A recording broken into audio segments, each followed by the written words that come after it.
Hey, horror fans! Once again, it is me, the horror miser, Monty G, and yes, I finally done it. This is a video that a live stream I've been trying to get together for a long time, and I do finally got some excellent YouTubers that are with me tonight. First, on my right, the lovely and talented DeRae Rainbow Fright. Hello, hello. Thank you for having me back. Yes, yes, yeah, that's her and all that hair.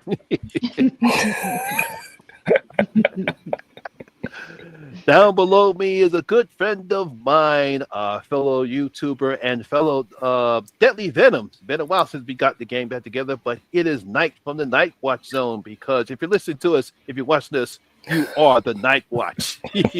You know I had to drop that in there. That was good.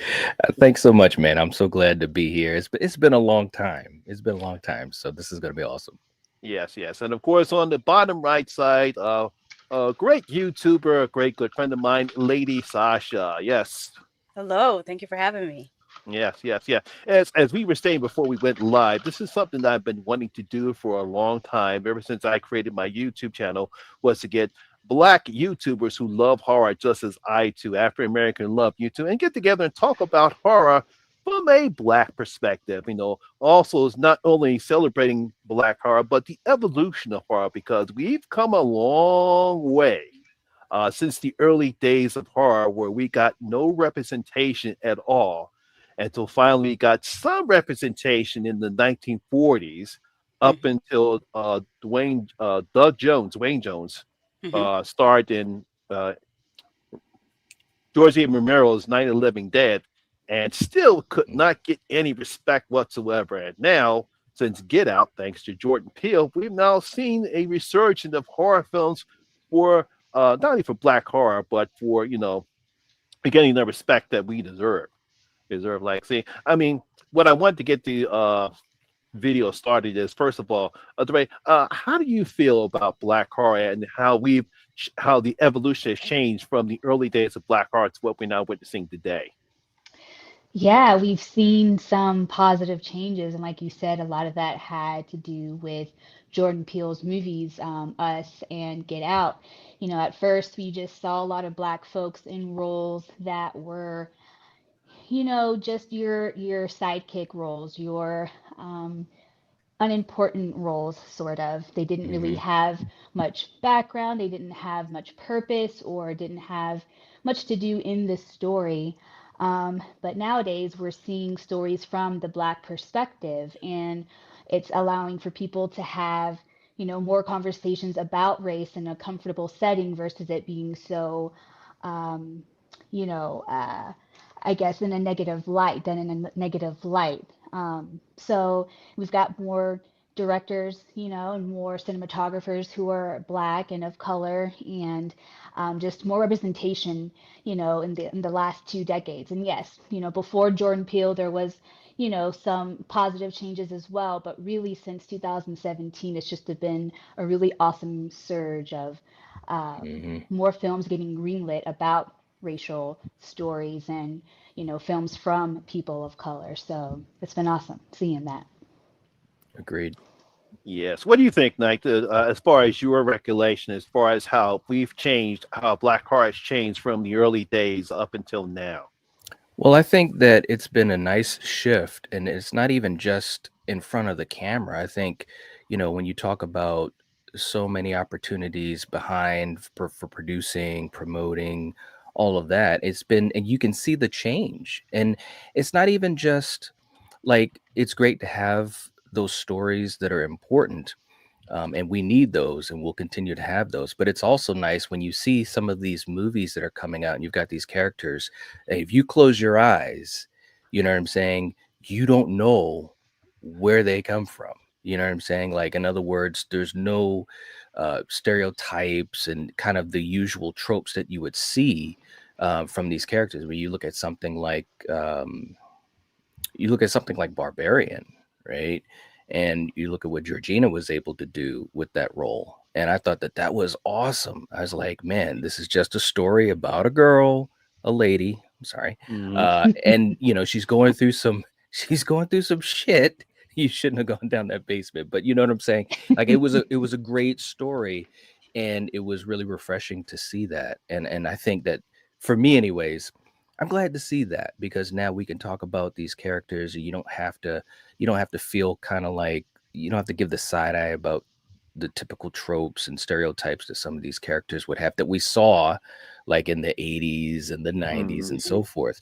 We don't have to be that secondary character that's always like the cheerleader, like, yeah, go, I'm here for you, and I've only got like 7 minutes of screen time in this film. You know what I'm saying?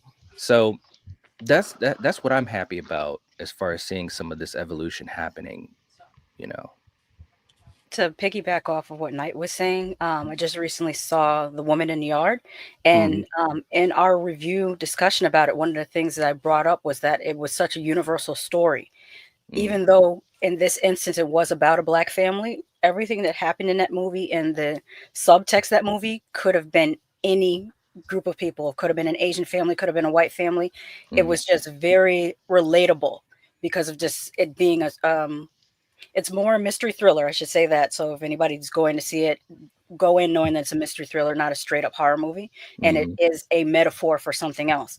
But the something else that is a metaphor for is something that's very universal.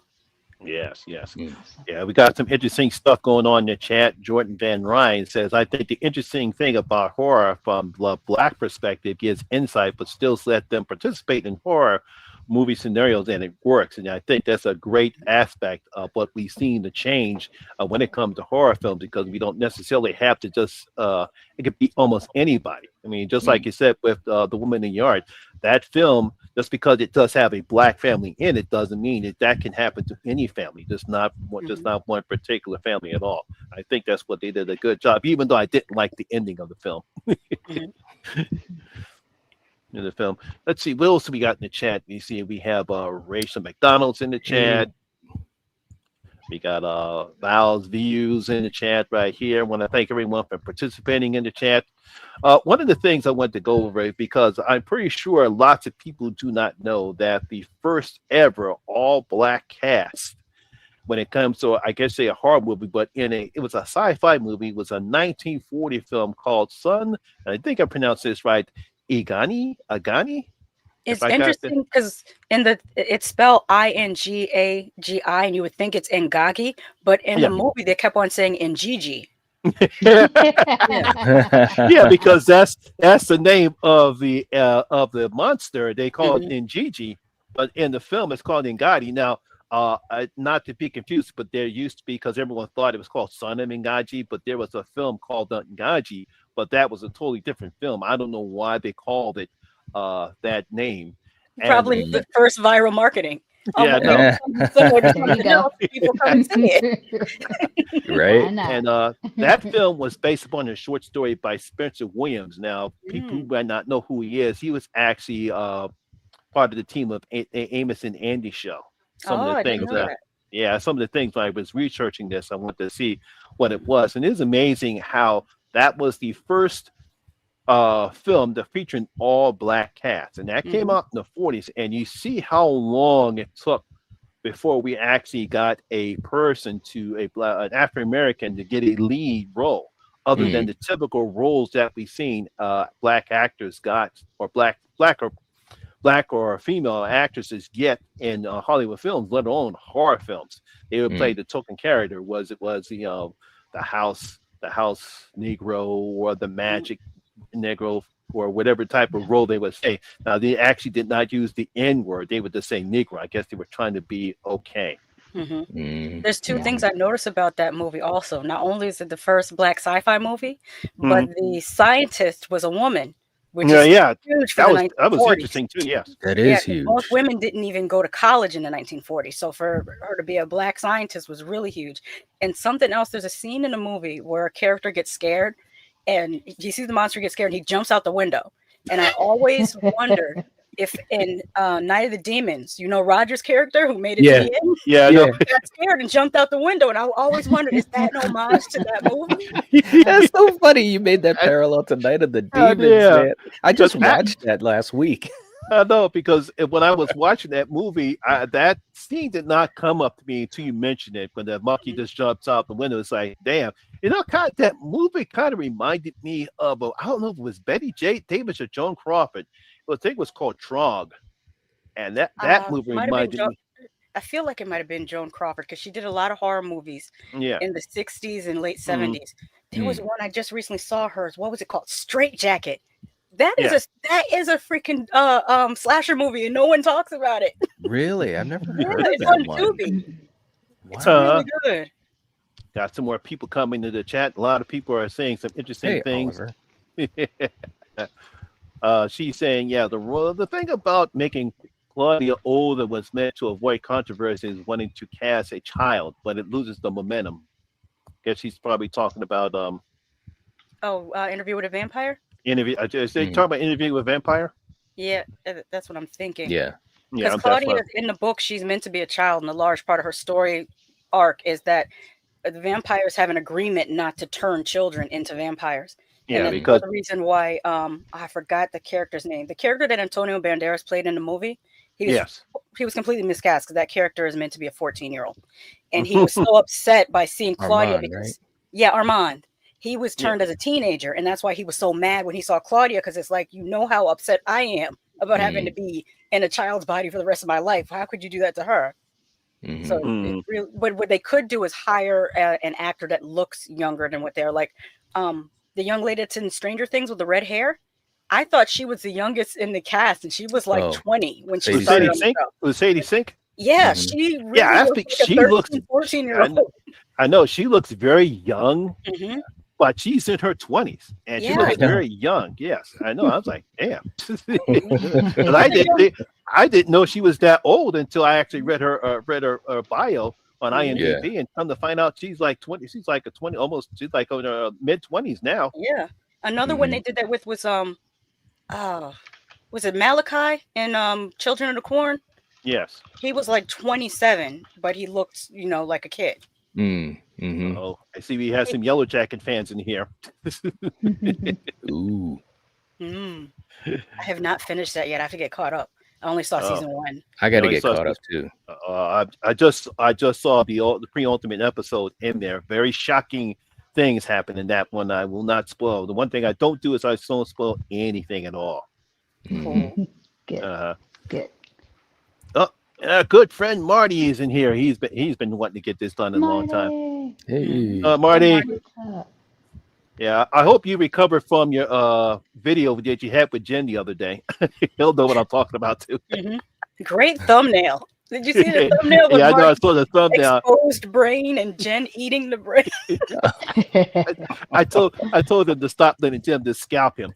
Mhm. Can't cut hair. One thing that's Yes. interesting about Son of Ngagi, though, is that yes, it's written by Spencer Williams, but it was directed by a non-black person, Mm, Richard Kahn, who actually, though, kind of dedicated himself to directing movies that were basically all black cast. So I thought that was pretty Mm. interesting. yeah, it was. Yeah, it Hmm. was nice for him to do that. Yeah, Mhm. yeah. I find it interesting that when we actually have that video, that film come out, and it took all this time until 1968 before George A. Morrell cast Dwayne Jones to be Mm. his lead. And when you take a look at the character was not meant to. I don't think the character was meant to be black. He just No, cast he's him. Yeah, he yeah, just he cast said him. that. Mhm. Yep. Yeah. He cast that, and I think he got a lot of flack for that. And you got to give Mhm. him, you got to give Jones credit. He did a great job in playing that role. He Mhm. Do you? did. Oh my Yeah. Yeah, no, God. yeah. Do you think he actually changed it when he was cast in that role, and the great role that he had? It's a shame though he was killed at the end though. Man, I remember seeing that as a kid, and I kid you not, man, I was so shocked and got emotional. I was at my grandmother's house for a weekend overnight and all that type of stuff, and it was late at night. And of course, it's black and white, Night of the Living Dead. I'm getting freaked out, but seeing Dwayne in that role, it resonated with me. It really Hmm. did, and he was fantastic in the role. And at the end, when I'm like, man, he survived, and then of course getting Mhm. shot, and I was like, bro, my whole night was all messed up. And then of course, years later, understanding the background and George, George was really cool, man. He was very intelligent.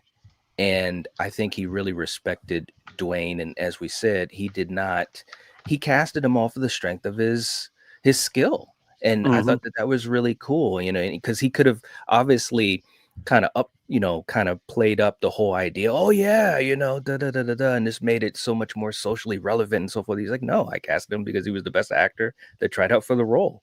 And I was like, that's pretty awesome. Hmm. But such a powerful film and a character as well. Yeah. When you first saw Night of the Living Dead, DeRae, what was your reaction when you first saw it, and the fact that this was a black man leading a horror film? Um, I was really young, and I think it already stuck out in my mind. I was like, what, 10 or so when I saw this, and already just was aware of the state of things. And it just was cool to see somebody, like him, like us, get that far. Because, yeah, even though I had seen, other movies from the 80s and 90s, it wasn't really a thing that happened. And then an older film, seeing that happen kind of blew my mind, So it was really cool. And yet, as everybody is saying, just super sad because he gets got by the people who are supposed to be rescuing him at the very end. So Hmm. it's terrible. Hmm. Yep. What about you, Lady Yeah. Sasha? What was your reaction seeing Night of the Living Dead for the first time? I was actually kind of surprised by it because before seeing Night of the Living Dead, I had seen stuff like Blackula, and Mm, remember seeing Winston Zedmore and Ghostbusters, and I forget the character's name in The Thing, where he makes it in with Childs. Childs. Childs. yeah, Child. So by the time Yes. I saw Night of the Living Dead, I was probably a senior in high school, and I wasn't as surprised that he was in it because I had previously seen black leads, but I was surprised that you get excited that he made it to the end, and then the Mm. cops are like, "Got another one, let's go." I'm just like, "Oh God, that was a Hmm. downer of an ending." Yeah, Yep. I remember when I first saw Night of the Living Dead, and I was a bit surprised, and I'm thinking, wait a minute, is there something wrong with my? No, that's a black guy. What's a black guy in this film for? And I was cheering him on for him to survive, but almost at the same type of reaction as Night when he gets shot in. I was so disappointed, and my mother heard me, and she said, "What happened?" I said, "They killed the lead guy off. They thought he was a zombie. He was a zombie." And I said, "Oh," and she said, "I told you stop watching those monster pictures." Ain't that the truth? Hmm. I know. Yeah. Yeah. Yep. Got some more interesting things that I read that Jones was so nervous when he read the script. He had him slapping a white woman and shooting him. Hmm. Yep. Right? Hmm. Hey, you got to do what you got to do. Exactly. I think. Yep. What do you think between his performance and Tony Todd's performance in the remake? Oh God, Mm. it's pretty even. Tony Todd is phenomenal, so I can't. Mm, Mm. Yeah. The thing that was great about what Tony did, and of course, rest in peace to Tony Todd. yeah. Um, Tony didn't try to, duplicate what Dwayne did. You know what I mean? Like there is a stark difference between the performances, and I love both. I really do. And Tony had this, how he just has this emotion and charisma that he can just throw into his roles. And he was just so invested too, man. Right off of the beginning, he's just so invested. And when he meets Barbara, played by Patricia, it was like, all right, this is going to be a kind of a different version of Night of the Living Dead, and it was great to see that. I think it's a great remake. I don't know if I would say it's better. I don't know if I want to say all that, but it's very, very good. And I think Tony's performance was a standout. I mean, it was great to see him do a different take on that role. And of course, his fate is a bit different. I don't like how they handled him at the end as much. I mean, granted, I didn't want to see Dwayne get shot, but I'm just saying for the impact of the film, you know what I Hmm. mean? Because the remake definitely um leans into Barbara a lot more, which is cool. You Oh yeah. know, it's cool seeing that, especially as a female, because Barbara in the original was just kind of like, what? I mean, there's What? no What? What? shade, What? Hmm. no shade, but yeah, the remake, I thought Tony was awesome in it. I really do. Mm, he definitely made it Nice. his own. Yeah. It's interesting when Dwayne was able, after he got the role in Night of the Living Dead, he got a couple more roles, but then he actually starred in another horror movie back in the 70s, in 1973. The film was called Ganga and Hess. Mm. Oh, And it was ganja. yeah, Ganja and Hess. Sorry about Hmm. that. Actually turned out to be a vampire film. It's one of those films that I missed during my films of the 70s. I saw a lot of films, but I missed this one. But it actually turned out to be a vampire film. I'm assuming that you saw this one, Lady Sasha. Oh yeah, I reviewed it. It's very art house, Mm. and I think it stood out because I think that I mean I wasn't. Um, I mean I was alive in the late 70s, but I don't know how this was marketed. Um, I have the feeling that they tried to market it as though it was a black exploitation flick, and it really wasn't. It It's more wasn't. of It's a not. very, very art house, very trippy film. Like one No, of the things yeah. I loved about it was the glitter in the blood. There's a scene where there's blood on them and it's got glitter in it, and I just thought, wow, that's cool. Yeah. Have y'all, Danae or Night, have you seen Ganja and Hess? Not yet. It has been on my watch list for some time, but I do need to get around to it. It looks Yeah, awesome. I saw it years and years ago, and I don't even really remember much of it, to be quite honest with you. But I do remember thinking to myself, this is really trippy, kind of, Mm. like that vibe. It didn't have that regular vibe that I was expecting. It's definitely one, and I remember when you did review it, Shasha, and I was like, man, I gotta revisit this one. Mhm. Yeah, There's one it's. scene. It's This is not a spoiler. It's just about the actress Marlene Clark because she is Mhm. so gorgeous. There's a Oh, scene yes. where they have like this terrace, and she's having breakfast on the terrace, and their wait staff comes out and brings her something. And I'm like, that's the life I want. I want to be on the terrace, being fabulous like Marlene Clark. Yeah, it's probably because it doesn't get a lot of people don't know about it because at that particular time people were still into the black exploitation film. People were into Blackula, Scream, Blackula screams, and of course Mhm, Abby and Blankenstein, JD's Revenge, and Sugar Hill. mhm, So they really that for some Mhm. reason that film did not get marketed well, probably because it was not a black exploitation film as well. Because, like I said, that's one I did miss. And I just happened to catch it up on my research, and I decided to I got to take a look at that when I get a chance.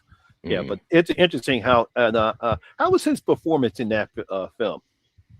it was pretty good. I mean, in my Mm, in my estimation, he played a doctor. I think his name was Doctor Hess, and the lady's yeah, name was Ganja. Yeah, yeah, Mhm. hmm there's yeah, one scene of him in the bathtub that's just bonkers. Like, I think he's supposed to be going mad a little bit, but that scene sticks out in my memory like really, really wild. If you have to check it out. yeah. Mhm. And Mhm. then Spike Lee decided to do a remake of it back in 2014 called "The Sweet Blood of Jesus," which I found fascinating. I did not know he actually made a remake of that particular film. Did y'all guys see that at all? I heard that it was more of an homage than a direct remake, but I haven't seen it yet. I believe it's on Shutter though. Mm. Oh, well, I have Oh, to I check it out. saw Yeah, I hadn't that seen it. he made it, but I saw that a lot of the ratings were fairly low, and I'm like, damn, it hurts to see one of his films with that low of ratings across the board, but Mm, have not seen it mm. yet. mm. Yeah, must not be none of his as best films. Best films. No. Now, of course, we have to talk about the black exploitation films that came out during the 70s, and it seemed like that just hit a whole lot of ones, not just with the ones that we grew up with, like Shaft in Africa and Three the Hard Way, that's on Freddie Williamson and everyone else, Richard Roundtree starring all these films. We also had some horror films, and of course, I'm pretty sure we all know the first one was Blackula. And I remember when my mother took me to go see Blackula because I was dying to see it, and I was like, "Wow, this is fantastic! A guy like Dracula, but he's like me." I What was think the what was the audience reaction? um, it's typical reaction during the 70s, because Mhm. back during the 70s here in Philadelphia, we had two theaters. We Mhm. had the Fox and the Milgram on Market Street, and on I think 15th Street we had the Goldman Theater, and that was before they actually started to build two theaters. So those are the theaters. I think we went to see it at the Milgram. I'm not mistaken. Then my mother took it. No, my mother took me to see some weird ass movies. Yeah, 'cause growing up, not only taking me to see Shaft in Africa, but then the Woolard, Blackula, and then Jaws. Mm. Wow. I think the weirdest movie my mother took us to see was Dune. Get here. You I mean the did not old know what was the going dude? on when I was 8 years old, but it was a wild ass movie, and Wow. I enjoy David Lynch to this day. Yeah. Yeah. Yeah, but when you first saw Blackula, what was your first reaction, Danae? Man, y'all are gonna put me in timeout for this, but it is one that I have not had a chance to see. And I might have seen it way back in the day, and if I did, Mm, it's not anything I can speak on right now. But Mm, mm. yeah, I apologize. I apologize. that's okay. We forgive you. Thank you. We Thank still you. love you. Right. What about you, Knight? What was your first reaction when you saw Blackula? I'm gonna be when I was a kid, and I was so What's up, lucky Eric? because hey Eric. Oh jeez. Why is it gotta mess with me, man? I'm not saying He had to mention this. I'm not saying nothing. Neither am I. You know what I'm saying? Yeah, Um, no. It's a joke between the three of us yeah, yeah. when it comes to the Exorcist 2 and my reaction to it. Hey man, I can't lie. I don't hate it. I'm gonna be honest and say it. I Uh, don't hate it. But like when I was a kid, I spent a lot of time at my grandmother's house, and she lived right in the heart of Baltimore. So like we were deep in the heart. And we would watch movies. We'd go out to the old theater out that way on the west side and stuff like that. And I was very scared of vampires when I was a ooh, kid, I really was. And so with Blackula, I was like it was weird because I was kind of intrigued, but still scared. And I remember watching it and feeling like I wanted to cheer, but yet run. And it was so funny because my grandmother and all the adults, they were kind of laughing at me. And my cousins are a little bit younger than me. But anyways, um, it really struck a chord in me because again, you're seeing someone that you relate to. You say, mhm. oh, okay, well, that person looks just like me. And before I only saw, Christopher Lee or Bela Lugosi and all of those guys portraying Dracula. But I think Blackula was very important. I really do. And I think it Mhm. struck a chord with a lot of audiences, obviously African American, but also beyond. And just seeing, this character, this prince, right? Right? And that Mhm. was the thing too. William Marshall, he had a presence. Oh You know yeah, Mhm. what I he mean? played the devil out this role. I thought he did a good He job he because did. I like the plot because Yeah. it's not just a he's actually an African prince trying to get Dracula to stop the slave trade. He wouldn't. Dracula decides to go on his woman. Of course, Hmm. Dracula kills him and bites him and turns him Yep. Mhm. into a vampire. And Yeah. I mean, It was William Marshall's idea to have the Prince Mama Walde be an Hmm. African prince. Yep. Yep. That's right. I mean, it's a fantastic movie, and DeRae, if you get a chance, you should definitely check it out. Like, You're gonna love it. Yeah. That yeah. that and Scream Blackula Scream if you haven't seen that one. Mhm. Okay. Which Yep. one was it? I can't remember whether it was in Blackula or Scream Blackula Scream when he stopped the pimps on the street and he just he just he read them for filth. Like, how are Yeah. you out there doing this to your own people? And it I was think that was his Scream Blackula Scream. yeah, Yeah. and they tried to Yeah. fight him, and of course, because he's Blackula, he's throwing them around like rag dolls. Right. So, And his I, and his voice, man, his voice, Mhm. it was I just know so got like, that. He's got that nice, deep, yeah. almost Keith David voice. Mhm. It's just awesome. He was just awesome. Another super cool fact about William Marshall is he plays the engineer that created the computer on the Starship Enterprise. Mm, mm, Oh, Cool. Mhm. wow. I didn't know that. interesting. Yeah, All right, Lady I Shasha hitting like us with that. facts.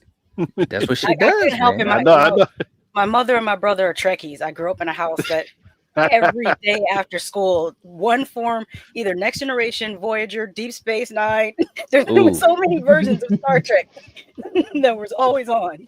yeah, Oh yeah, man, oh yep. man, that's just as bad as me with all the horror pictures going on. My Mhm. mother just looked at me like I was crazy.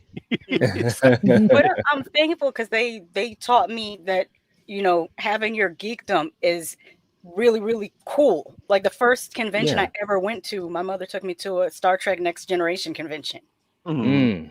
Mm, Mm. that's cool. That's a good point too, because I think, and I don't think I've ever worded it like that, but it's so true because, my parents got me and my brother into movies and loving movies and being like hardcore about movies, going to Blockbuster every Mhm. weekend and that type of stuff. And I never really thought about it like that, is that they really did show that it was cool, it was Mhm. okay to geek out and to Mhm. love these films, this make-believe world. That is really cool. Mhm. I've been talking about movies for years and I've never worded it like that. Is that, my parents and other adults in my family made it cool to be a horror fan or a movie fan. I Mhm. like that. It's Yeah. true. Yeah, unfortunately, I had the opposite reaction growing up as a horror fan from a kid loving Universal monsters and then Mhm. the Hammer pictures and the Dracula series from all the 50 monster films like The Amazing Colossal Man, The Incredible Mm, Shrinking Man, Tarantula, mm-hmm. um, Very the cool. Attack of the Praying Mantis from all those films into Psycho. And Mhm. people just looked at me like, you're weird, money. Why you Mhm. like all that shit? Something's wrong with you. And they're I, like, I I it's can like, relate to that outside of the family because I'm really into gore. One thing about my parents, the horror movies they took us to see were stuff like Predator, Aliens, Mm-hmm. usually sci-fi horror, RoboCop. But Mm-hmm. slasher movies, they were like, no, I'm not taking you to see that. So I saw all my slasher movies on cable TV. Yeah.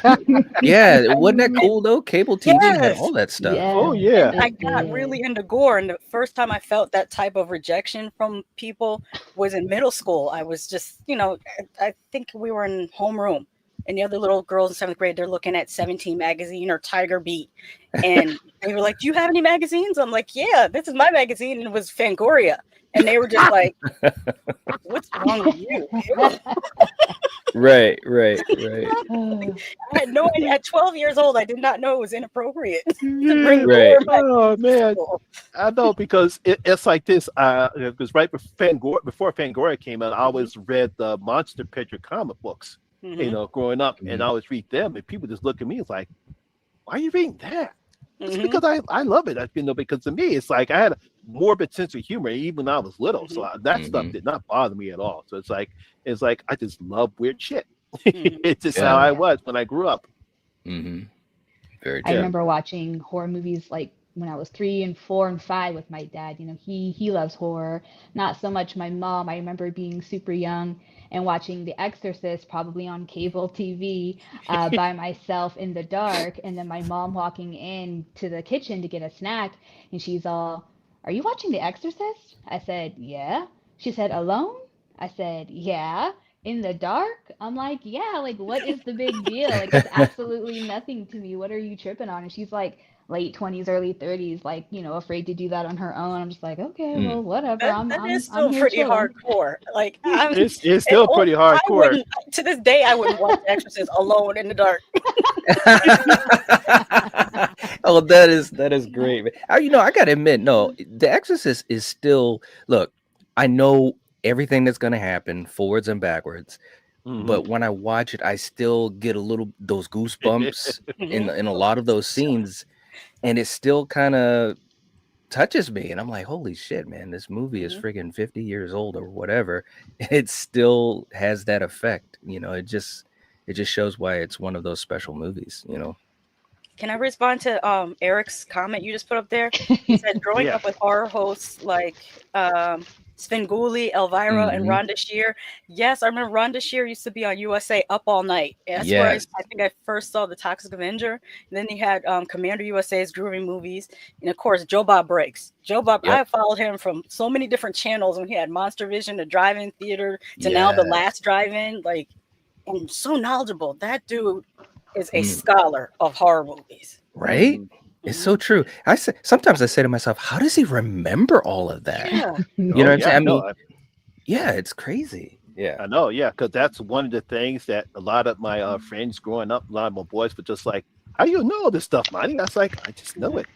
I just watched it and know it. I love it, stuff like that." Hmm. Because growing up for me, my horror host was Doctor Shock and Mm-hmm. this woman called wasn't Elvira. She was a riff on Elvira. I forget. Um, Vampira. not Vampira. She was a Vampira local. was. Oh wait, she was before Elvira. Sorry. She was Elvira, but yeah, it was a woman. I forget who she was called, but she was called the Man Eater from Manny Young. She was a horror host called Saturday Oh. Night Dead. Hmm. We had Dead a here. local one. His name was Doctor Atomic. Ooh, Mm. ooh, I like that. Hmm. I There miss was those another. days, man. There was another comment Tony Man had brought up. The well, I would call it black exploitation movie called Welcome Home, Brother Charles. Have you guys ever seen that? No. I heard of it. I did not see that one. I was actually put onto that from Jose Prendez from Master Chaos TV. Hmm. Welcome Home, Brother Charles is about this dude that gets profiled by the police, and then they brutalize him, and they actually try to castrate him and fail. And then Oh he no. goes to this doctor who Damn. gives him this potion to correct, his injuries, and he takes out revenge on the people who tried to incarcerate him or lie on him with a killer penis. Oh And this snap. movie is from like 1974 or something. Oh, It's got to be wait, probably the worst and simultaneously the best exploitation picture, because it's one of what's those it it's called so again? bad that it's good. Oh man. What's it called again? Welcome Home, Brother Charles. Adding that Yeah. to my list. Yeah. Now, who saw Abby? Multiple Yeah. times. Yep. I love You know, Abby. Mhm. When I first saw, I could not stop laughing at that picture Mhm. because not that it was a bad movie, but it was just so funny. It's like you want to talk about a big Exorcist ripoff. Mhm. That's what that film was. That was Abby. That was Abby. Because I think what got me was I was watching. It was sitting back watching TV, and the trailer came on, and the guy goes, "I got Abby now. What do you Mhm. think about my powers?" I'm cracking the hell up. My mom's like, "What are you laughing at?" I said, "There's a movie coming on called Abby. It's a ripoff of The Exorcist." She said, "You're not. You always talk about that weird crap, money." Yeah, but it was a blatant ripoff of The Exorcist, even though they tried not to make it that way. But you can tell everything was about The Exorcist because that's what the Mhm. whole movie was about. It's pretty. I think it's a lot of fun, especially when with the whole gag about it is Abby is this really religious woman. Yeah. So when she Right. becomes possessed and she has the nastiest mouth, Oh it's yeah, so funny. Right. that's what cracked me up because she was Hmm. so nice and innocent, and Hmm. just about as bad when Megan starts spewing her curse words. She just throws out a whole bunch of obscenities. Hmm. Hmm. And of course, you got William Marshall in that too, Yep, he was in Yes. there too. Yep. and you got Austin. Oh my God, Austin Stoker from Precinct. Oh my God, Assault on Precinct Assault on 13. Precinct 13. 13. Yeah. Yeah, which I loved him in that. Bro, when That I was a movie was so kid, shocking. wasn't it? The little girl by the ice cream truck. I was Yes. not expecting that. When I saw that, you know how they say you get that jaw drop moment. That literally Mhm. was a jaw drop moment for me. I was like, did they just? That's a kid. Yeah. That's what? I'm younger than she is. What? It's Mhm. like, yeah, that was such a great movie. And Austin in that lead role, to me, that's another great example. He was just a guy. You know what I mean? He was smart, he was crafty, but he was kind of like an everyman. And he was in this horrible situation and he had a big heart and he just did what he had to do to try to do the right thing. And it was just, I love that movie so much. I actually showed it to my dad a couple months ago when I went to go visit my dad, and I don't think my dad either remembered it or maybe he hadn't seen it. And he was like, "Yeah, that was a good movie, boy." I was like, "Yeah, it is, Dad." My dad's like Mhm. 76 or whatever. Uh, But yeah, Austin Stoker. yeah. Now, were you guys aware that Marky Bay and Carol Speed were the first African American females to lead a horror film? No, I didn't know they were the first. No. Yeah, yeah, they were the first Mhm. ones to actually be a female lead in a horror film. Now, it amazes me that it took all that time for finally to have an African, even though they're both black exploitation films. I mean, that's Mhm. that it is sad that it took, but it amazes me how far once again we become. Where now Mhm. we actually have decent black actresses who actually can carry horror films, especially Lupita Nyong'o. She's done a Oh yeah. fantastic job in almost all the roles she's in, especially in The Quiet Place, Day One. Yeah. Oh my God, man. She She. should have got nominated for Oscar for Oh Us. She yeah. played two roles amazingly. Hmm. Yes. Yes. She Yeah. was Yeah. amazing in Us. Oh my I know. God.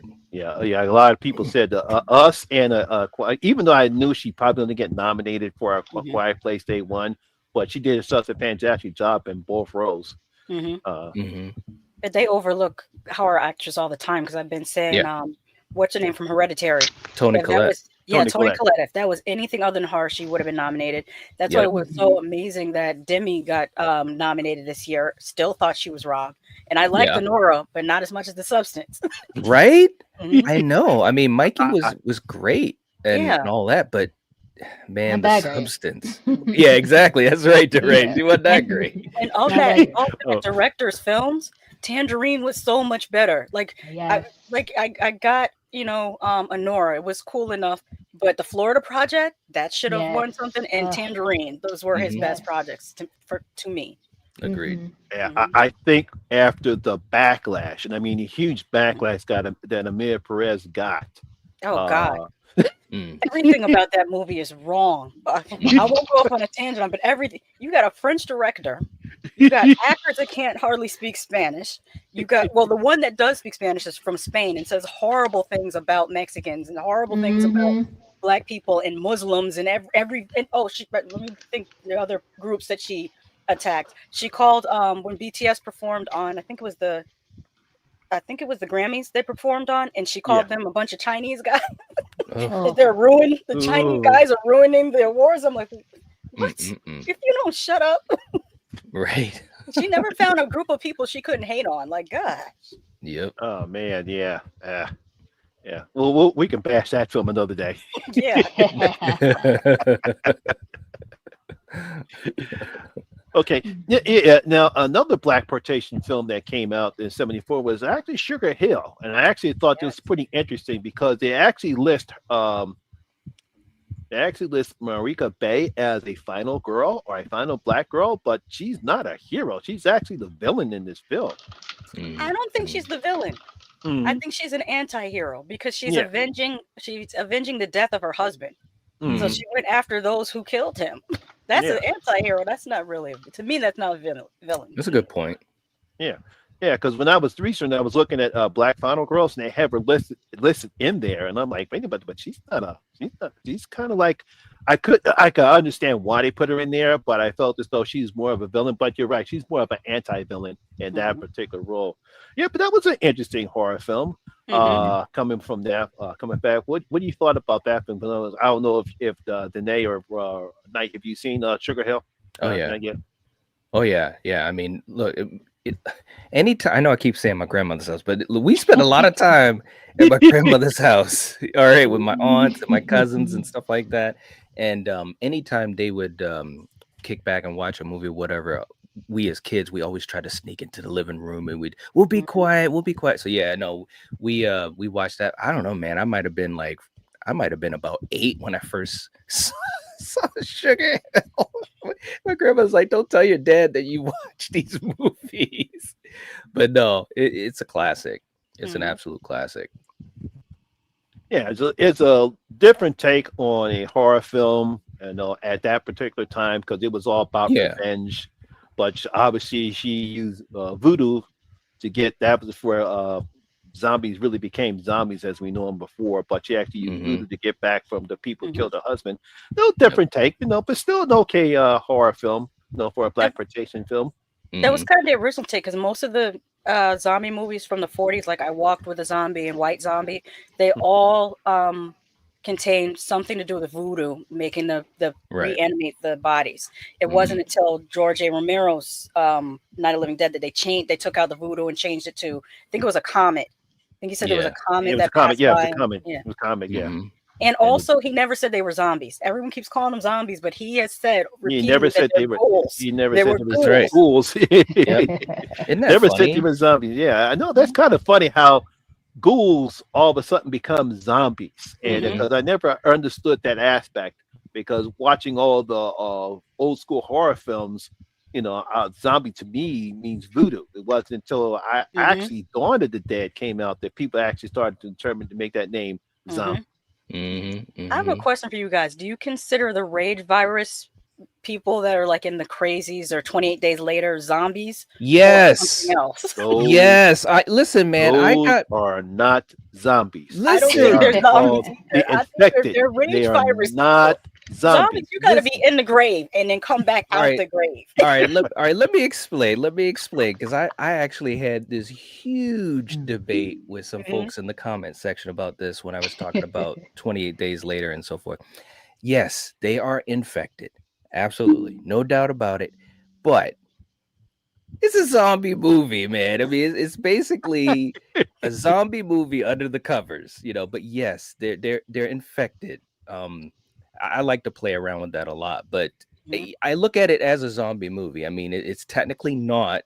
They're technically not zombies. I mean, they aren't zombies. They're infected. But I really look at it as zombie movies, man. I like, Mhm. I that's just how I do. But Mhm. Yeah, I feel like they're formatted like a zombie movie. yeah, They're just yeah, maybe a subcategory of type of zombified person. That's what yeah, as far as I'll go with it. But I like Now to that see my favorite those Mario Bava.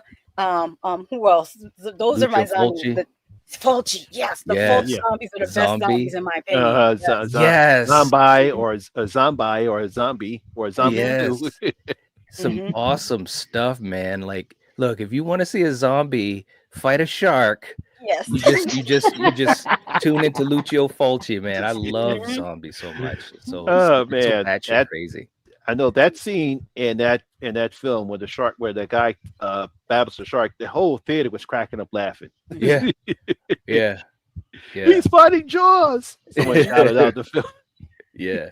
I will tell you a newer zombie film that was really, really great, which they're kind of rage virus zombies. Um, The Sadness.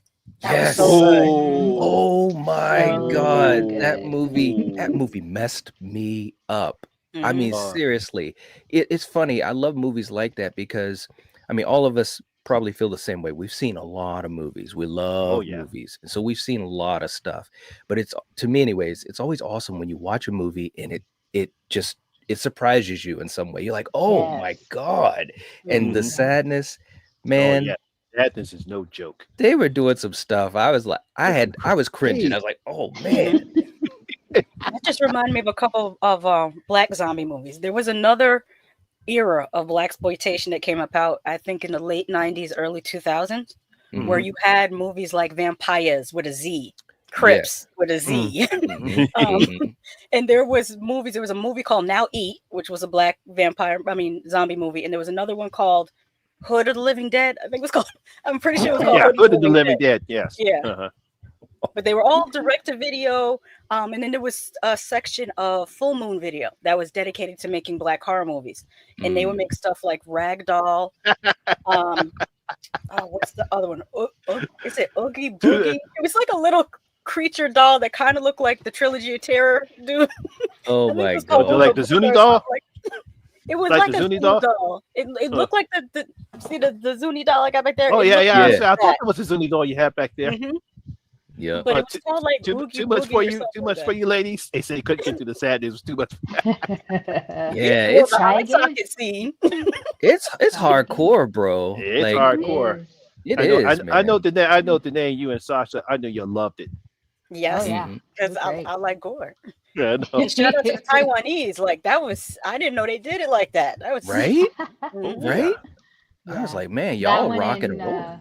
Hmm. Train to Busan is another zombie movie that like Yes, took me by surprise yes. too. Like, Did okay, you we're all cry? doing I something cried different. at the end of that So movie. much. Mm. So much. I have Hmm. never Oh. cried on a zombie movie before. Hmm. Hmm. There's a fine Yeah. line between the rage virus and the World War Z zombies. Both infections spread the same way, and in World War Z, they confirm they're dead. So I tend to lean towards yes, they're zombies. There Mhm. you go, Yeah, Sarah. it. I think what the marketing team did, Neil Marshall and the people who did 28 Days Later. I think it was no, not Neil David Marshall. Danny Boyle. Danny Boyle, yeah. I Yeah. think they knew that if they were to market it as a zombie picture, even though they're not actual zombies, I think they did a Yeah. good job of how you market the film because you immediately think that they're zombies. And Yeah. Mhm. that's when the huge debate goes from running zombies or to standard zombies. Well, Mhm. Danny also said, like, it's definitely, they definitely made sure that they said, this is, they're infected and so forth. But he himself said, it's the same trope as a Mhm. zombie film, even though they're technically not zombies and so forth. Mhm. Um, but yeah, man, when they started to run, I was like, wait a minute, what are we doing? Mhm. Like, we're running now. And like, if you think about Zach's Dawn of the Zack Dead Snyder's Dawn of remake, the Dead, your remake, Mhm. yeah. I was like, damn, man, now we're really in trouble. They're running Do you fast Hmm. remember the too. first? Do you remember the first zombie movie where they were running? Was it What 28 was it? days? No, it Were was they not Return of the running? Living Dead Well, Oh, you're right. when they right. ran up Yeah. to Yes, I the remember cop that. cars and they ran up to the Right. Yeah. yeah. Yeah, they were moving pretty fluid in that Mhm. movie. You know Hmm. what I'm saying? I love Return to the Living Dead. Yes. Yeah, I know. Yeah, a lot of people did cry because that was a very sad scene at the end of the Train to Busan because you were pulling Hmm. for that guy to Mhm. survive it, and all of a Hmm. sudden he gets bit, and we know what's going to happen to him, and he has this really emotional moment with his daughter, and I Mhm. thought that was a very touching scene. I think that's one of the reasons why a lot of people love Train to Busan. You know it's going to get Americanized, so I don't know how they're I'm going to. not even. Train to New I'm not York. here for that. Yeah, Why I did know. they make a We'll train to see what's Boston? up. We'll Train see to what's up. Boston. They might That make a makes more good one. sense. I'm excited. I love that. And Uh, and off of what Sarah said earlier too, talking about because there is kind of sometimes that fine line between horror and thriller, and she was talking about The Bone Bone Collector Collector. with Mhm. Denzel. And let me just say, that movie does not get enough love. I absolutely love that movie so Yeah. much. And you got Denzel laying in a bed the Yeah, whole yeah, movie yeah. and still commanding it like a champ. I love that movie Yeah. so much. It's so good. It really Oh is. yeah, yeah, Yeah. yeah. Because I was impressed because I actually liked Angelina Jolie's character in the particular Yes. film. Even Mm-hmm. though I'm not a huge fan of her, I thought she did a pretty good job. I thought her and Denzel played well against each other. And again, like you gotta give Denzel credit to actually perform that type of a presence and to stay lined up in that Yeah. bed is Yeah. Yeah. Yeah. fantastic. I think that's one of the reasons why I really enjoyed that film. Yeah, and I love those types of films, man, because it's it's a thriller, but it's got a lot of horrific elements to it, and it's a mystery, and you got these clues, and of course, his character is all about deciphering clues and all that type of stuff. So to me, it's so interesting. It's like one of those movies that really just kind of catches my attention, and it's in the same vein of like Seven or Silence of the Lambs and all those thrillers that were made around that time. But yeah, he was awesome in it. A great character. He's the type of character, especially being an African American. I was like, Mm. man, I wish that character could have had more movies. It was like, yeah, but it's a great movie. Okay, speaking of actors and actresses, let's talk about Black Final Girls. Mhm. Why do you think Black Final Girls don't get the type of love that their counterparts get? The type of love that they have, because we all know about Laurie Strode, we know about Nancy, we know about Sidney Prescott, we know those three. How come the Black Final Girls don't get the type of respect that those three get? I think it's just racial blindness. I think some people kind of only see what reflects themselves. Hmm. And also, I think I have to take some responsibility because I feel like we need to talk about them more. We need to write about them more. We need to put them on T-shirts because I haven't seen any of them on T-shirts. We need to amplify um, their I guess their signal because now it was funny because when we were preparing to do Scream Queens all last month, we did a show about Black Final Girls, and I could not find a single list online of Black Final Girls. So I Ooh. started compiling a list, and then while I was compiling the list, I found out that things have gotten so much better from Hmm. since the 70s, 80s to now. In the last 10 years, we've had so many Black Final Girls, maybe not in the highest profile projects, but they're Hmm. there, especially on Tubi movies, Shutter movies. Like there's so many. Mm. There were so many. The three I thought were the same girl. They were different girls. I thought the girl I thought the girl from Run Sweetheart Run and the girl from Barbarian, and there was like a third movie. What Mm. was it? I thought they were all the same person, but they were 3 different people. Yeah, They Run. just looked Yeah, Oh, 'cause, similar. oh They man, looked 'cause I know similar. you're talking about Run, Sweetheart, Run. I can't remember the girl's name, but I know you're talking about too. Yeah, but Let it's me. not. It's not Georgiana. It's not. No, no, her name is something else. Let me pull up Yeah. my list, and I'll tell you who the Hmm. third girl was. But go ahead. I don't want to mm. hold up the conversation. I'll let you know when I find it. Well, Yeah. I Okay. absolutely agree with you. I mean, and a lot of that, um, it's on us too. Because obviously we have a platform to speak about these things, and I do Hmm. think a lot of it too is the the marketability and also just the presence that's put out there. Because obviously when you talk about, if you just say Final Girls, and I'm actually going to be talking about Final Girls in my next stream, it's like you have obviously, like you said, merchandise. If you're talking about Laurie Strode, if you're talking about Sydney and all of this and that, and you don't have that for Hmm. the Black Final Girls. And there have been some really cool ones, man. I mean, like, I'll never forget the first time when I went to the theater to see AVP, Alien versus Predator, and Sanaa Yeah. Lathan was Yeah. the Hmm. final girl, and Yeah. she killed it. And I Yeah. mean, and I'm talking, I mean, I'm not saying that the movie is like, the best thing in the world, but for what it was, she was such a great character. She wasn't like overpowered, but she was realistic and she was intelligent and crafty, witty, all that type of stuff. And so, yeah, I mean, we have to spend more time broadcasting, like you saying, Shasha, Hmm. broadcasting that signal, because there's some great ones out there. There Hmm. really is. And I sometimes found people probably don't think about it. I found out who the third one was from my list. It was the young lady from Escape Room. I really Oh, Oh yes. yeah. Yeah. Yes. Now I remember. Yeah. Yeah, so apparently the girl in Escape Room is Taylor Russell. The girl in Yes. Yes. Run Sweetheart Run is Ella Balinska. And Hmm. then I think Monty said, or maybe it was Knight, said the young lady's name that was in Georgina. Barbarian, Georgina Georgina Campbell. Campbell. Georgina. Yep. Yeah.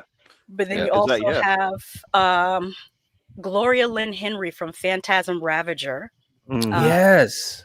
Rain Edwards in Hellfest, Hmm. Jessica Elaine in Thriller, which was a loose remake of Prom Night, Kylie Curran in Doctor Sleep, Hmm. Yes. Percy Clemens in Sweetheart, Yeah. Now, Hmm. I was just watching Doctor Sleep the other day because I just love her. Love Rebecca Yeah. Ferguson as Rose the Hat. Yep. Yep. Tiana Paris in Candyman 2021, Yep. Kiana Madeira in Fear Street, Hmm. Hmm. Sydney Park and There's Someone in Your House, Kiki Palmer in Nope, Scream Yep. Queens, and Animal. Yep. Hmm. She's There's awesome. been several She's times. awesome. Natalie Yep. Emanuel in The Invitation, uh, Ugh.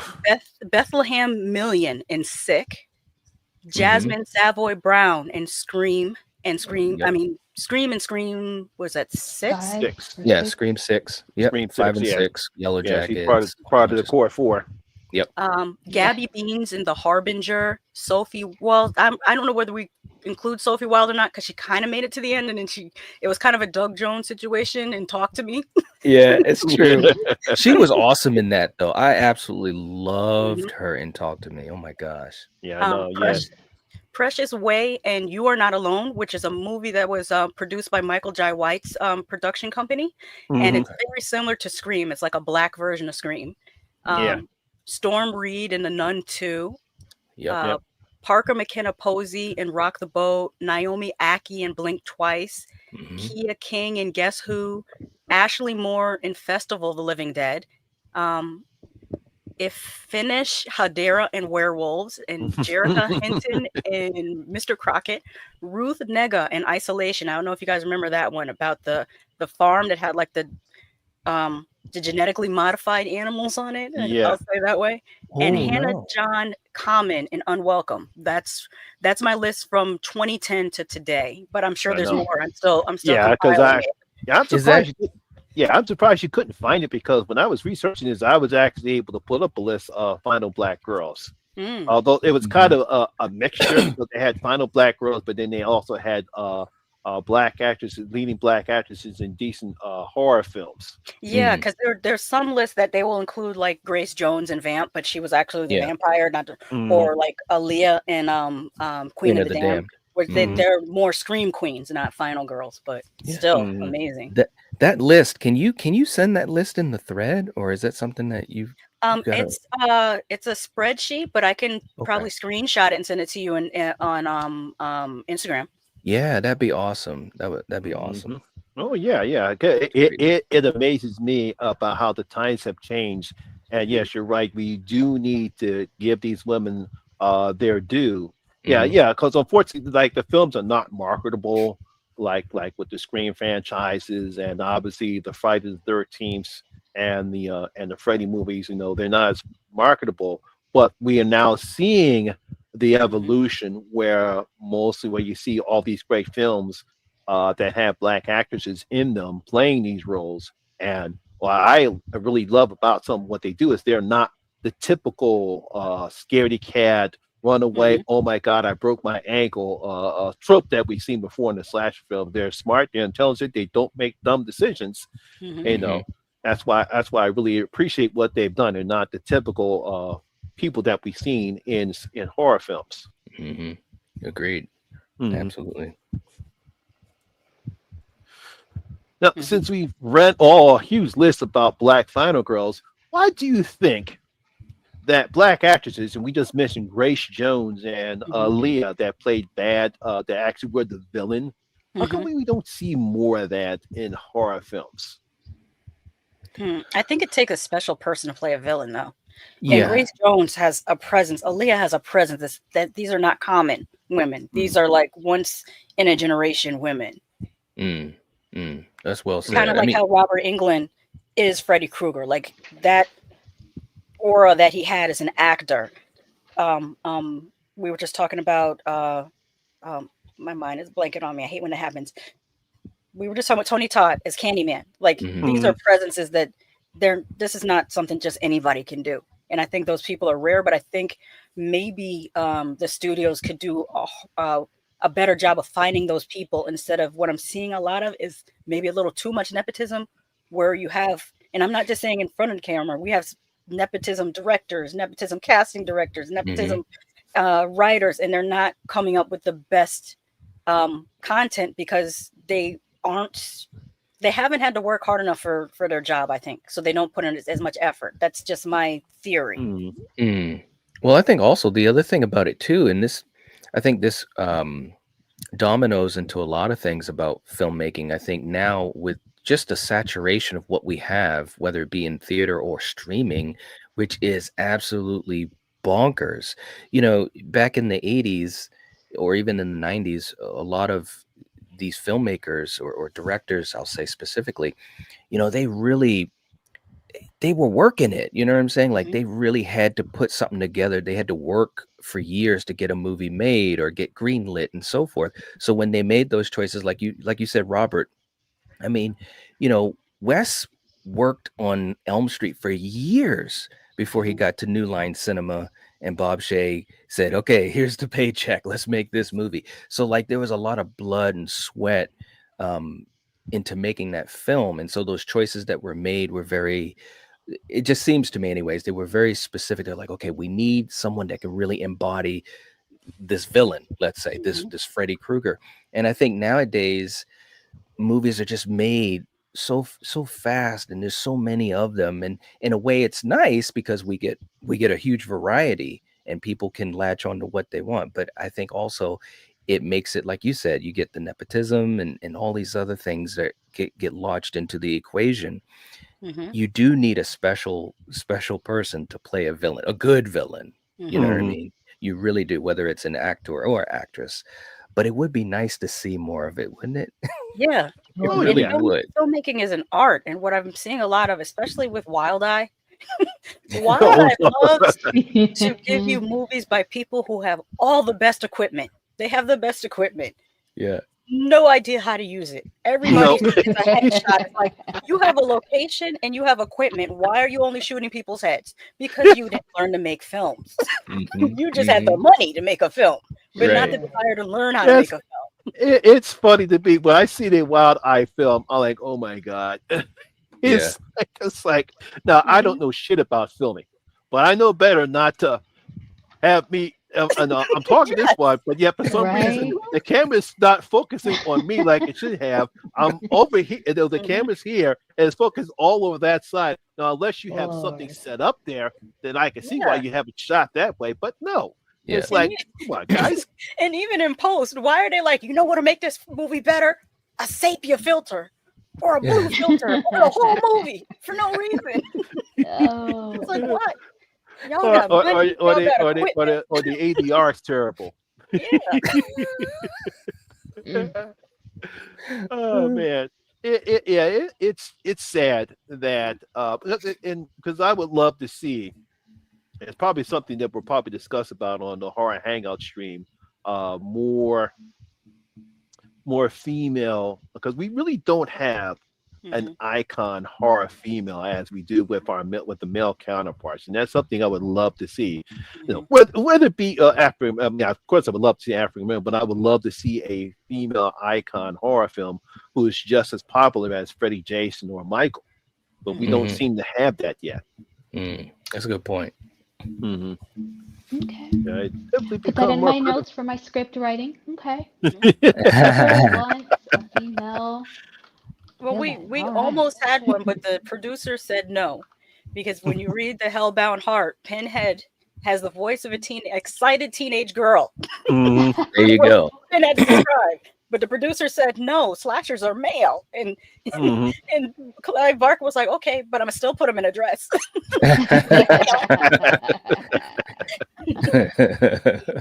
Yeah. Well, that is true. Mhm. Yeah. Yeah. They Oh, do. That's true, Jordan. There are a lot of female. They really made you scared of hair in Asian horror movies. Like, why is hair supposed to Yeah, be so they did. scary? Yep. Especially when it's wet. Mhm. Yep. Stringy and wet. Springy Oh, wet. and don't forget Kayako. Kayako scared the crap out of me when she came down the stairs and she was like, Yes. that Yep. noise she makes. Oh my god, that scared me. I don't know what noise creeps me out more, that or Charlie's clucking noise Yeah, in the Hereditary. Oh my Yeah. gosh, right? Yeah, both of those. It's just both of those things just creep me out. I can't stand it, but it's effective. That's why I love it. Did you Yeah. hear that Millie Shapiro, who played Charlie, she's going to be Carrie? Mm-hmm. Yeah, I heard Okay. that they're Mike That's Flanagan's up. Carrie. You're remaking it Um, again? yeah. Wow. It's going to be a series, Unfortunately- right? Or is it going to Unfortunately, be? people are trying to bully her online, and I think that's really messed up. I think It is. y'all are online bullying that girl. Y'all are messed up. I agree. Yes, She's that's fantastic. terrible. Mhm. Yeah, she's a fantastic actor. She'd be good. I Mhm. mean, Oh, yeah. I mean, no hating on darn it, what's her name? Sissy Sissy Spacek? Spacek? Sissy. No, the one that did the remake. Oh. I forgot her name. I Oh, can see Chloe her Grace Moretz. Yeah, Yeah. no hating on Chloe. No, she just was just wrong. She did a good job. She just it was cast wrong. Yeah. Mhm. Yeah. Oh, to pay a compliment to Sissy Spacek. It's interesting because in the book, Carrie is not. Has acne. She's chubby. She has Yeah.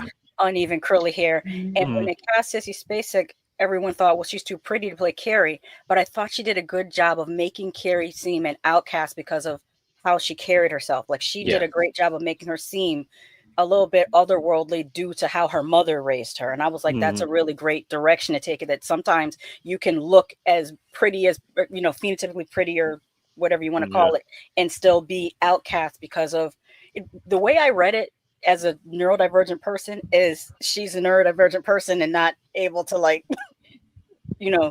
blend into society that way. Yeah, because that's what I yeah. thought. Because after I read the book and saw the movie, I said, okay, she actually does a pretty good job. Yeah, Because she unfortunately, did. Chloe Grace Moretz, I mean, even when she's not pretty, she still looks cute. So it's like Yeah. that did not work for me. But she did what she could with the role. It's Yeah. like it's not her fault that the film was terrible. Mhm. Yep. Agreed. Yeah. So we actually do have some black heroes in horror films, but of course, I have to talk about this because it's one of my favorite horror films when it comes to African American. That's Bones. I simply love Bones. I thought Snoop Dogg was great as Jimmy. Oh, I was thinking of Bone with Michael Jai White. I was like, wait, Oh, oh, sorry, that's an awesome movie. You it is. saw that? That's awesome. Yeah, Yeah. I had that on DVD. But yeah, Bones with Snoop Dogg. That was kind of his homage to 70s cinema. Yeah, I Mhm. know. Yeah, you got Pam Grier in the film Hmm. right there. It was homage. It just took me right back to the time growing Hmm. up in the '70s. And they did a fantastic job, and he was great as a villain. I thought he did some man. It was a decent horror film. Mhm. It's a horror film. I even though the ending kind of was a little bit predictable or cliched, but I still enjoyed the film. Mhm. Jimmy Bones. Hmm. Jimmy Bones. Let's see, what else do we have here? We got Mr. Sims from Tales from the Hood.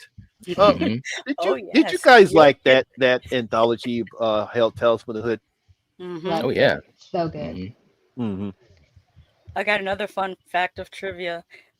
The segment of Tales from the Hood where the guy rises from the grave, that Mm, the congressman that got set up, yeah. that's Mhm. the same actor and same makeup artist that played on Creep Show 2, Thanks for the Ride, Lady. Yeah.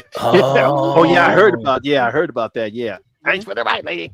Thanks Hmm. for the Thanks, right, lady. That's thanks for him. the ride. Thanks for the ride.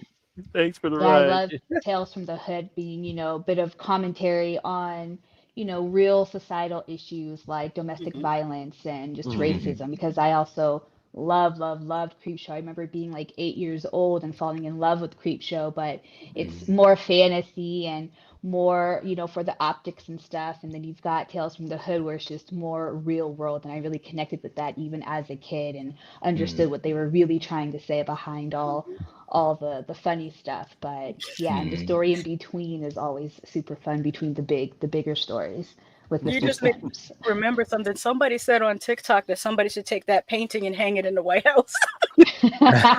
There you go. Yeah. uh, Oh let's man. see. It's like we have all these actors and actresses, African Americans, who do a very good job in their roles, but they still do not get the recognition. It's like with Tony Todd and I hope I pronounced his name right. Yaha Abdul Mateen the Yes, second. Hmm. yeah, yeah. Yeah. Yeah, Hmm. yeah, yeah. Mhm. They both did a great job in portraying Candyman, but yet for some reason they don't get there, especially Tony Todd.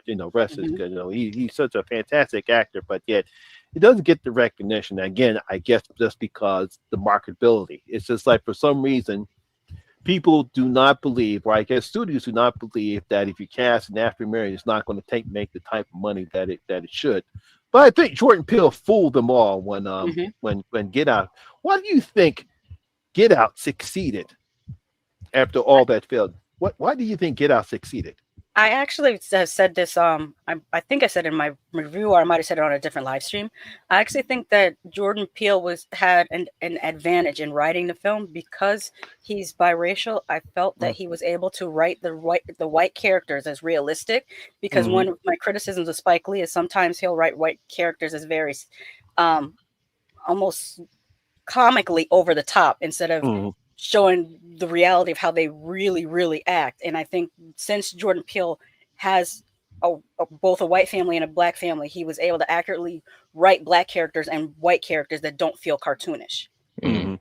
Mm-hmm. Mhm. Agreed. Yeah. Do you think he Absolutely. wrote the characters he wrote for Do the Right Thing too cartoonish? I think for Do the Right Thing, it depends because it's New York. People are more dramatic. I Yep. don't know if you've been to New York, Yep. so I can't. If they were anywhere other than New York, I would say yes, but no. New Yorkers are very dramatic, so I don't. I for that movie, I wouldn't say he did that. Mm-hmm. But Mhm. for School Days, I'm like, dude, Yeah, definitely School Days, man. Yeah. yeah, It's like, Oh boy. wow. But I mean, I think that also might have been at that time, the niche that he was in, leaning into a little bit hmm of that cartoony type of flavor. hmm He might have been, and I don't know, but I'm just hmm thinking about that time period of filmmaking and the opportunities that he had, that might have been a way for him to kind of keep moving, oh yeah, forward. I can Mm-hmm. And of definitely see course, where. you have to kind of Trojan horse stuff in. You can't be Yeah. as direct because that's like the late 80s, early 90s. Yes. Whereas Yep. Jordan Peele's movie came out, what was it, 2009 or 2016. something? Or was it later? I forget, but it was in the 2015. 2000s Yeah. or the Hmm. 2010s. And he was able to not have to so much Trojan horse it in. And Yeah. also, he explored a different style of racism. There's in America, we have different styles of racism. You have the Yeah. direct, in your face, I'm gonna call you the hard ER, and then you have the more insidious form where people feel like they are not racist, but they have other bigotries that they don't even recognize as bigotry because they don't. Hmm. Mhm. And in that movie was recognizing that side of it, which is also a very real thing. Yeah, Hmm. because a Yeah. lot of people don't know. Unfortunately, there are actually some that are jealous of us. Yeah. You Hmm. know, Mhm. because in a soldier story, one of the great lines I see is that they're jealous of that they admire the one of the black guys that were playing baseball Hmm. against the white team, and they say they admire his speed and his power because they wish they can do things like that, and they know Hmm. they can't. Hmm. I Mhm. think that's what Jordan Peele touched on them because that's not a side of racism that we see Hmm. Hmm. where white people do admire or are jealous or envious of black people. I think one of the funniest scenes in the film was the white girl talking to Michelle Williams' character, talking about uh, her eyes are just fixated and glowing, is talking about the type of sex that she's having with whatchamacallit, and she Hmm. can see her eyes because she believes in the myth. Hmm. Hmm. Hmm. I thought that was the funniest scene right there. And of course, he's like, what? He has no clue what's happening. You Hmm. know, Hmm. And those Hmm. those myths are crazy because I swear to you, if I could sing, I would be singing. I can't sing a lick. Yeah. The other thing too about about Get Out is, like you said, it was very intelligent the way Hmm. he spoke to the issues. Like it's so multi-layered, right? Hmm. And I remember when I watched it, and me and Kill, we watched it at different times. And I remember when we first talked about it on the phone, and we were like, he got it.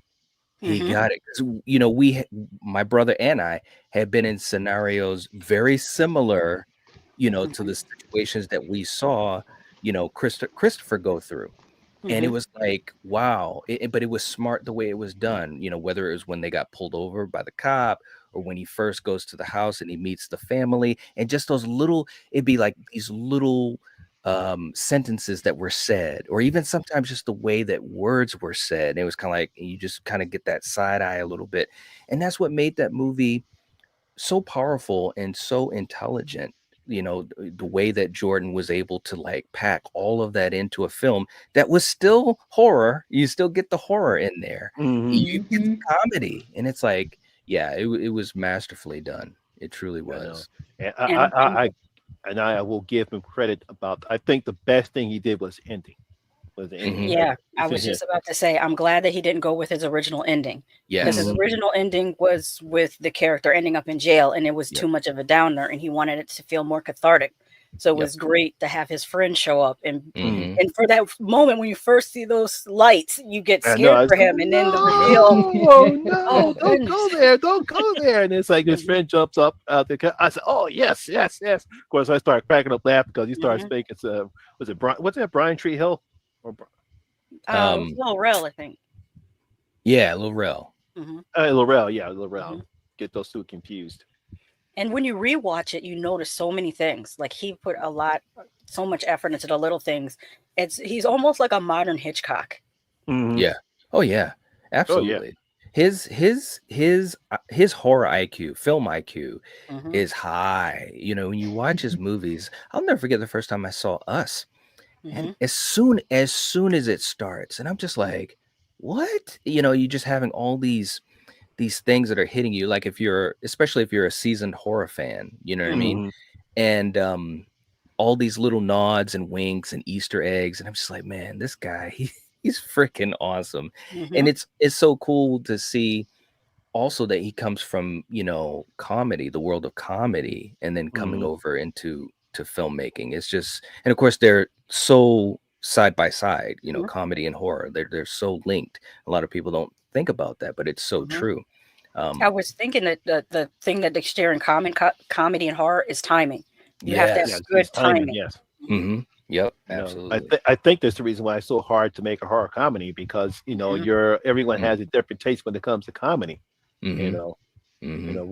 what I find funny, you might not find funny, and what you might find funny, I might not find funny. You know. Yeah. Yeah, that's Yeah. true. Yeah. You know, So glad us that is the he's stuck to doing like more traditional horror versus comedy horror, because it would have been easy just for him to do comedy horror instead, coming from his comedy background. Mm, Yeah, that's so true. Yeah, 'cause, when I first saw the movie, I didn't really know what to expect. I was neither like, did I. okay, yeah, I was Yeah, like, I love Key and Peele, but what is he going to do with this movie? No, exactly. no, And 'cause that's what I'm and saying. I said, wait a minute, this guy does comedy. He's doing a horror film. right, Hmm. I right. know. I was like, man, it's like, but then after the initial stuff was coming out, then I said, oh, okay. I checked it out. And I was glad I did. Yeah. mhm. Yeah. Yeah, I mean, Us because right is on. horror. the Mhm. only trailer that ever gave me a nightmare. Like I've Us. never got a nightmare from a trailer before, but I watched the trailer for Us and then had a dream that I was fighting myself, but my other self was in a hospital gown with like messed up hair and all gray looking. And I'm like, how did I get a Ooh. nightmare from a trailer? Mm, mm-hmm. Hmm.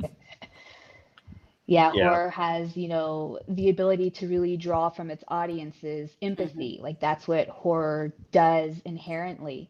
And so when he's writing his characters, like you said, like he's not necessarily always making them black characters or putting that in their face. He's making them relatable characters. Hmm. And the subject matter is about race and that kind of shit. And so the people watching, they're able to relate and reflect on something that they may never have even thought about, but because they watched this movie and dug in with the metaphors and the symbolism, they start to realize, oh, this is what it was about, and it's okay to Mm, talk about it. And they start talking Hmm. about it with fellow black folks or fellow white folks, mm-hmm. So Hmm. he's a genius, like y'all said. He's just very Hmm. smart in passing along his messages. Yeah. Mm-hmm. And Nope. I think I talked about this last week about people mismarketing movies because they did it with Woman in the Yard, which is a mystery suspense thriller, but they marketed it as a horror movie.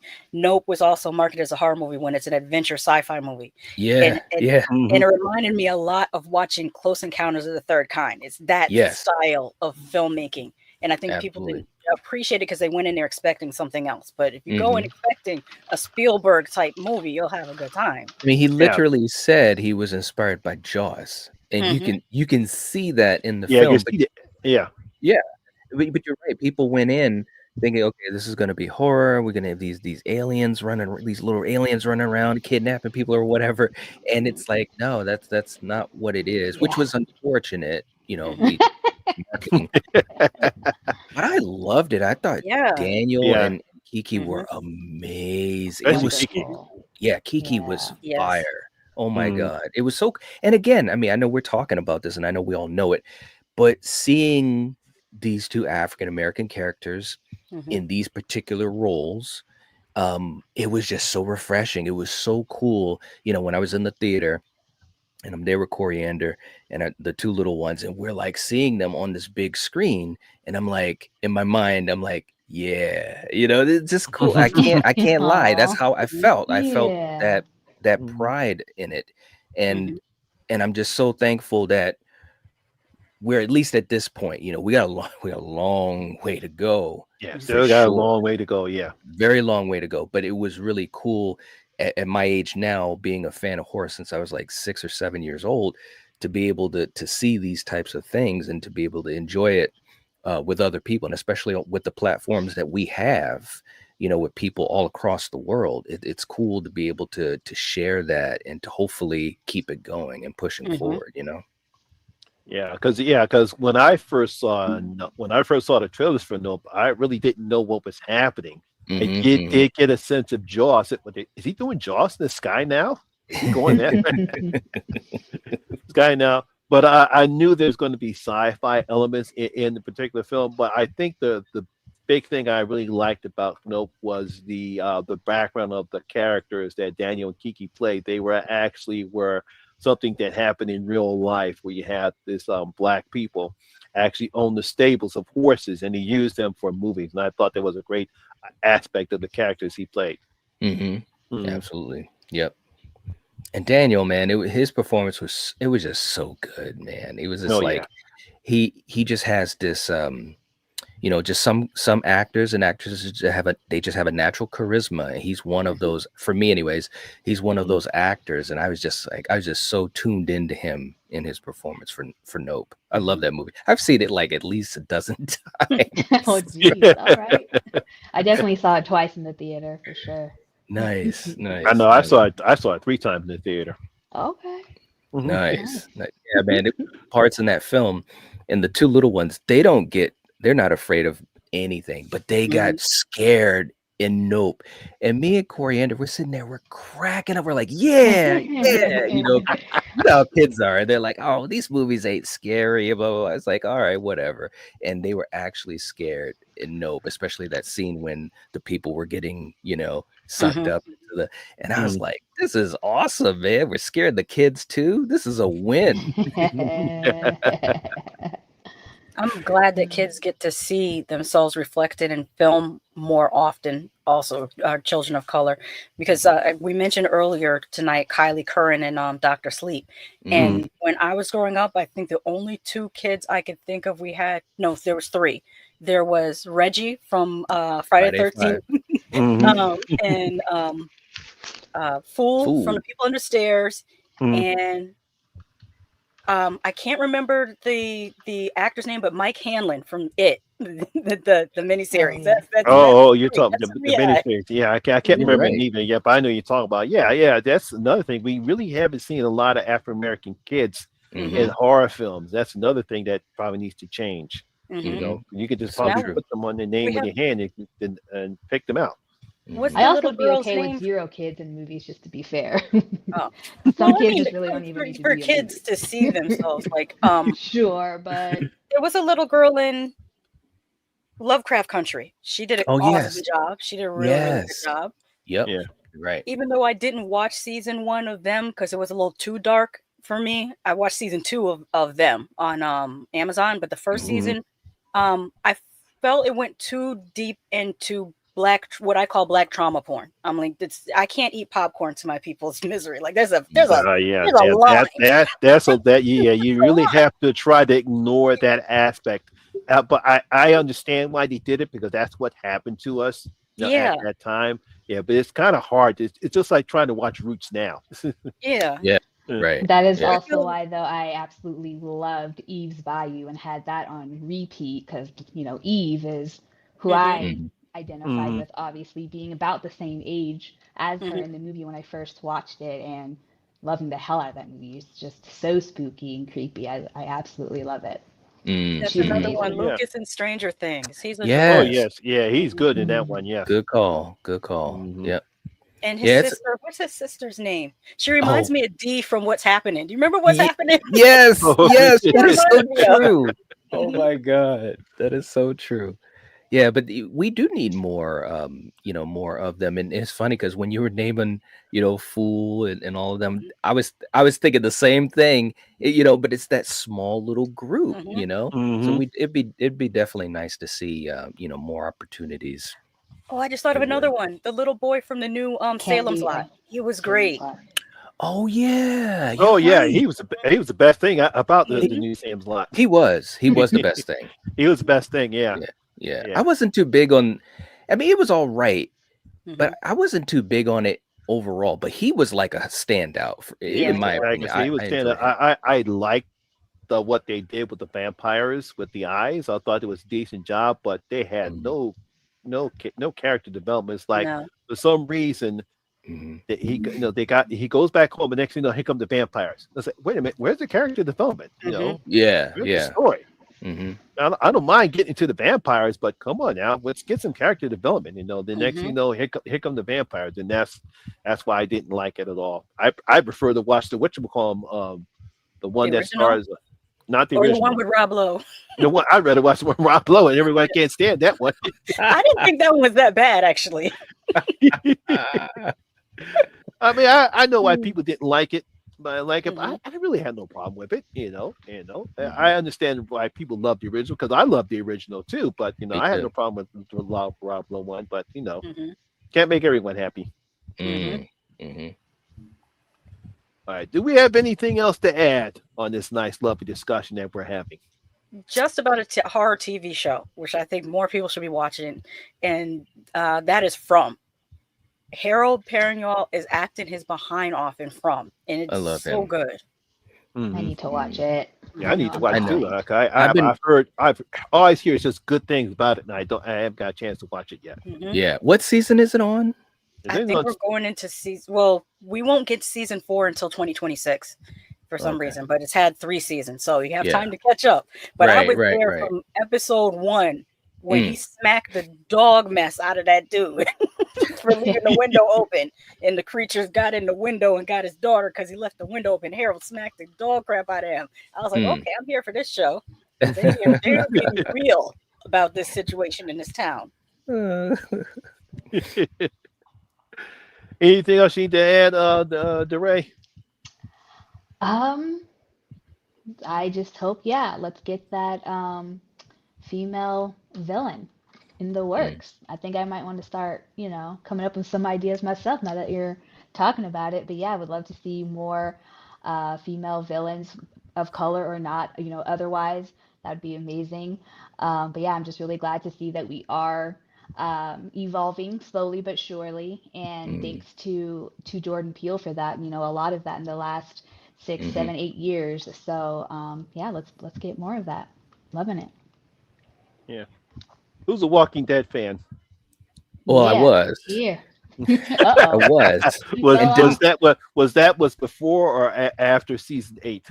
it was right after season 8. That's when I was like, all right, man. I tried. I tried to hang on as long as I It was could. so And long. y'all keep Uh, bullshitting. But I just want to say, DeRae is amazing. I Mhm. absolutely love Michonne. And mm, the other thing that's cool about DeRae, also, getting some superhero love, being in the Yes. Marvel movies, in mm-hmm. Black Panther, and that's kind of obviously we've got more examples when you talk about like action and so forth, but there's still a need for more representation, in those films too. But DeRae is one of those actresses that has been very successful in both. So shout out to DeRae. I love her. She's Oh yeah, amazing. I thought she did a good job as Michonne. Oh I yeah. think they did a pretty good job of sticking from her character that she was in the comics. Although they did make some changes Yeah. in it, but I thought she did a good job as Michonne. Did you see the Doesn't one where? Does she count as a final girl? Because she made it to have a spinoff show. Well, I guess you I could think guess of it you like could. that. It's a good thing like that. Yeah, yeah. When Hmm. what about the ones who live? Did you see the miniseries where when she gets reunited with Rick? No, Uh, no. I part of me wanted to, because I love her character and I love Rick. Um, but I had just been off the train for so long. I just like, I don't know, man. I don't know. Yeah, well, you got Scott. You got Scott.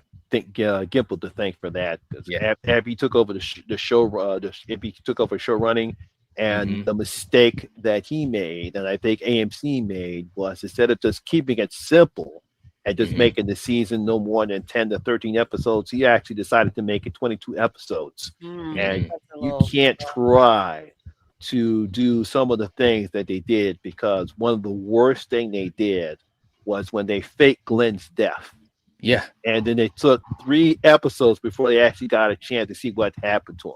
And it's like Yes. pissed everybody off, pissed me off. Mhm. Even though I knew Glenn wasn't dead, but everyone thought because I know what you call him made some changes. Robert Kirkman Mhm. made some changes when it came to the comic book and the TV show. Yep. And some people thought he actually made a change and killed Glenn off earlier instead of just having Negan kill him off. Mhm. Like he does in the book, because in issue 100, that's when he only kills he only kills Glenn, and in the comic books and issue 100, Abraham gets killed by whatchamacallit in the arrow in the eye in the comic books. So that's why when the season 7 opened up, when he kills Abraham, then Glenn, that pissed a lot of people off. And I said, Yes. I didn't really piss me off because I said, well, they're both dead in the comic book, so I don't Yeah. mind that. Yeah. he Yeah. just did it differently. Right. Uh, Yeah. but that's the whole problem with season 8 when they were going to the all out war storyline from the comic books, and he just he just stretched it out with a whole bunch of filler episodes and Yep. focusing on characters that wasn't even popular in the comic books and in the TV show. Hmm. So, It's true. hmm. All right, you have anything else you want to add, Knight? I mean, I echo what DeRae was saying. It's nice to see where things have gone, and obviously a shout out to Jordan Peele and the trickle effect that he has started. For the last whatever it's been 8 years or whatever. Mm, And it's nice to see again people behind the camera as well. You look at Nia DaCosta for Candyman Hmm. 2021, and it's like, okay, that's awesome. And by the way, I just want to say, and I was just talking about this a couple weeks ago. It's so funny how this conversation went.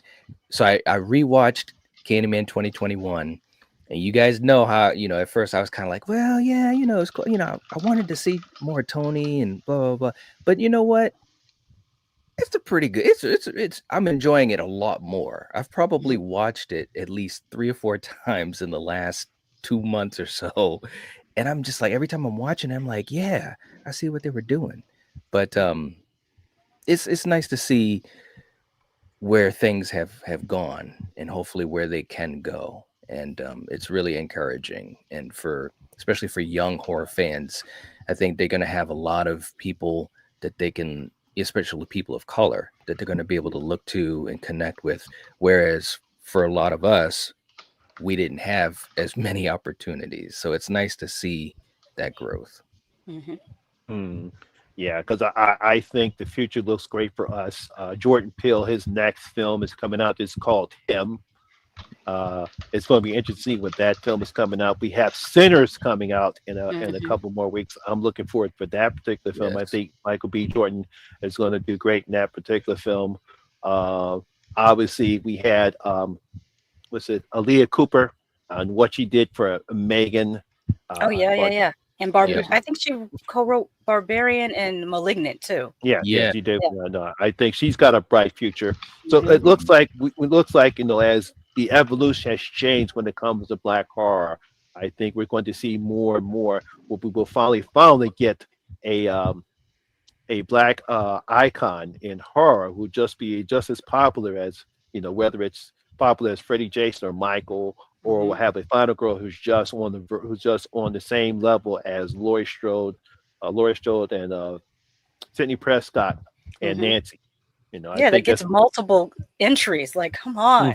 Yes. I, Yeah. I was rooting for Kelly Jo Minter because I'm like, she survived Nightmare on Elm Street 5. She should have been the next girl. But no, they brought Alice over to continue that, even though they didn't Yeah. bring Jesse over to part 3. Because Jesse in part 2 should have been one of the kids in the hospital in part 3. Like, Yes, that would have made so much sense, right? mhm, They were clawing around in the dark though, man. They yeah. did they didn't know what I mean, don't get me wrong. I love Elm Street and those Hmm. films have great things, but when you see the behind the scenes or if you watch Never Sleep Again, the documentary, Hmm. you realize how they were just throwing stuff at the wall sometimes, Hmm. seeing what's gonna stick.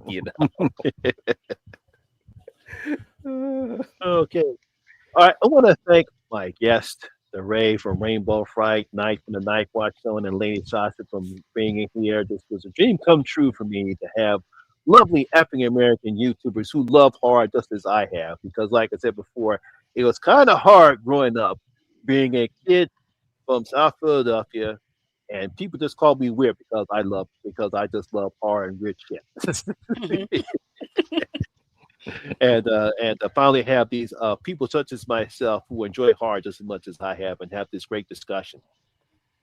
Now, Absolutely. what I like to do when they end of my videos, I give a chance for you guys to show your own channel. So, DeRae, what's coming up on the Rainbow Fright?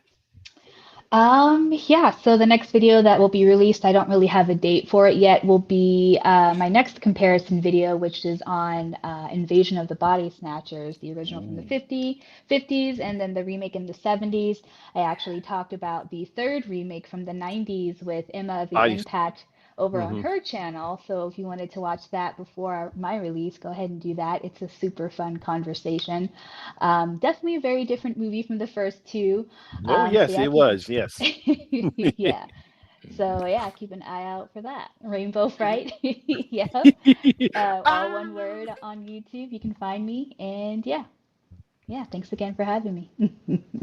Night, what is coming up on the Nightwatch Zone?